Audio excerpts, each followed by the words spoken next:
johnpilger.com, facebook.com, Pilger website, twitter.com, John Pilger.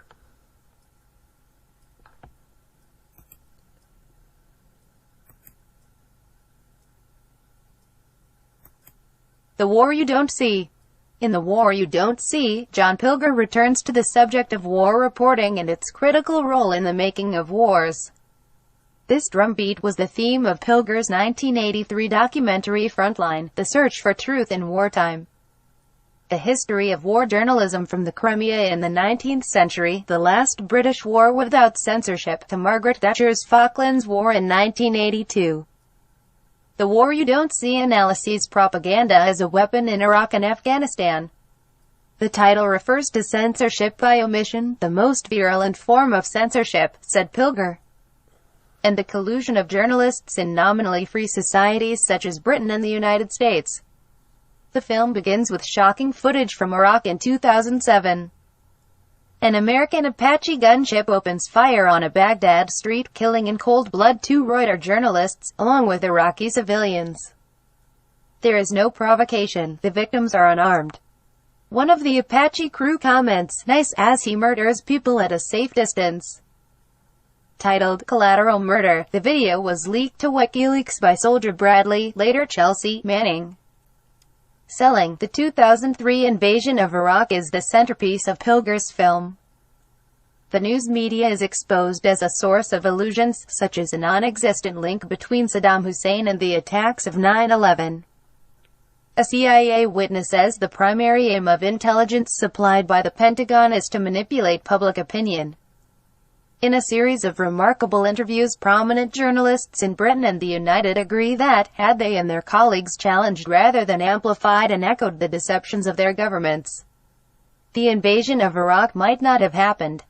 Former CBS newscaster Dan Rather tells Pilger that tough digging, aggressive questions might have prevented the war, while Raga Omar, the BBC's man in Iraq, says, "We failed to press the most uncomfortable buttons hard enough," and reporter David Rose, who campaigned in The Observer for the invasion, refers to the pack of lies fed to me by a fairly sophisticated disinformation campaign, and agrees that journalists are guilty of war crimes.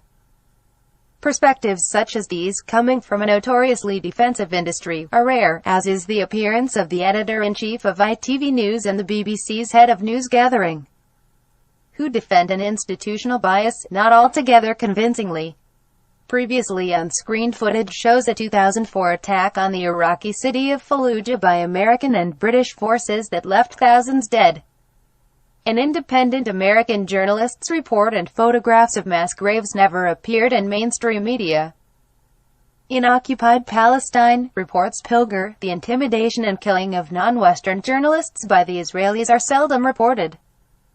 The War You Don't See marks the rise of WikiLeaks, whose founder and editor-in-chief, Julian Assange, tells Pilger that his organization gives conscientious objectors within power systems a means of informing the public directly, a landmark in journalism.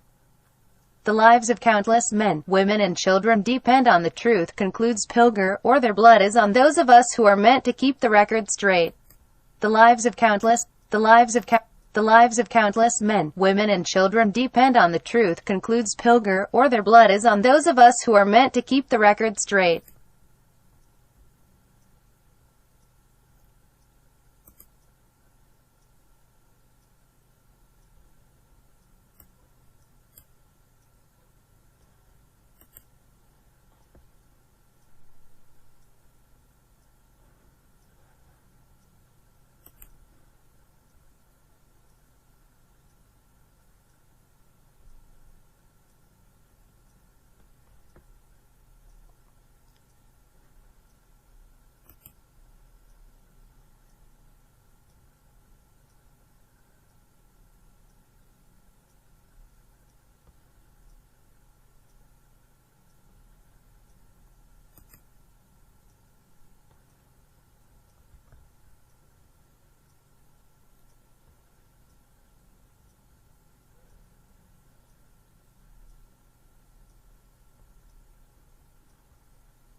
Abolish the CIA, Jeff Young for Congress in Kentucky, 2022. Vote November 8th, 2022.